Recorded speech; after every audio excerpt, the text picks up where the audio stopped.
திண்டுக்கல் மாவட்டம் நத்தம் வட்டங்க. இது உளுப்பகுடி கிராமம்.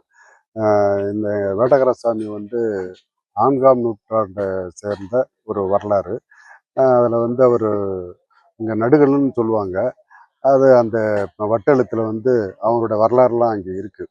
நீங்கள் அந்த வட்டெழுத்து படித்தவங்க ஒரு கல்வெட்டில் இருக்கிறத வந்து சொன்னாங்க. இவங்களுக்கு வந்து வருடம் ஒரு முறை வந்து நாங்கள் வந்து இங்கே கிடா வெட்டி பொங்கல் வச்சு கொண்டாடுவோம்.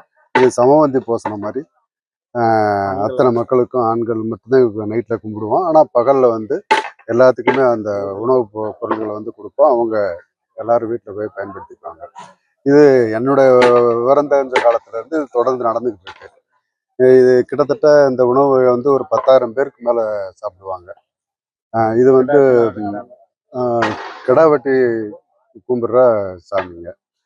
எங்களுக்கு வந்து அருள் பாலிக்கிற ஒரு சக்தியான தெய்வம். ஸ்ரீ வேட்டகாரனுடைய சிறப்பம்சம் என்னன்னா, இது ஆண்கள் மட்டுமே பங்கேற்கிற தெய்வ வழிபாடு.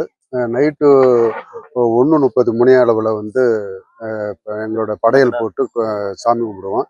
இது வந்து ஆடுக்கு வெட்டி அந்த ஆடினுடைய முக்கியமான உறுப்புகள், இப்போ இதயம், நுரையீரல், இந்த மாதிரி உறுப்புகளை வந்து அங்கே சாமிக்கு வந்து படையலாக பண்ணுவோம். இது வந்து 1:30 மணிக்கு வந்து நாங்கள் தெய்வ வழிபாடு பண்ணுவோம். இதை வந்து இந்த பகுதியில் இருக்குது, அதாவது புன்னப்பட்டி வில்லேஜு, திண்டுக்கல் மாவட்டத்தில் இப்போ இங்கே விவரம் தெரிஞ்சவங்க இந்த சாமியை பற்றி புரிஞ்சுக்கிட்டவங்க பூராமே இங்கே வந்து காலையில் வந்து வாங்கிட்டு போவாங்க. ஆண்கள் மட்டும்தான் வந்து வாங்கிட்டு போவாங்க. ஆனால் சாப்பிட்றது அத்தனை பேருமே சாப்பிடுவாங்க. கிட்டத்தட்ட இது வந்து என்னுடைய விவரம் தெரிஞ்ச காலத்துலேருந்து இது நடந்துக்கிட்டு இருக்குங்க. கிட்டத்தட்ட அதாவது 6-7 தலைமுறையாக நாங்கள் பார்த்துக்கிட்டு இருக்கோம். அதுக்கு முன்னாடி வந்து 400 வருடங்களுக்கு மேலே இருக்குன்னு சொல்கிறாங்க. ஆமாங்க. கிடா வந்து கிட்டத்தட்ட ஒரு 50 கிடாய்க்கு மேலே இங்கே கொண்டு வருவாங்க. சில நேரத்தில் கூடும் குறையும். அத்தனை இதில் வந்து எல்லா இது உறுப்புகளையுமே வந்து நாங்கள் வந்து படையலாக வந்து தயார் பண்ணி எல்லாத்தையுமே மக்களுக்கு கொடுப்போம்.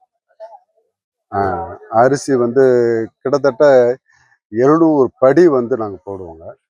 10,000 பேருக்கு மேலே வந்து இது வந்து பல தானியங்களை வந்து ஒன்றா கலந்து அந்த உணவு வந்து எல்லாத்துக்கும் வந்து விநியோகம் பண்ணுவோம்.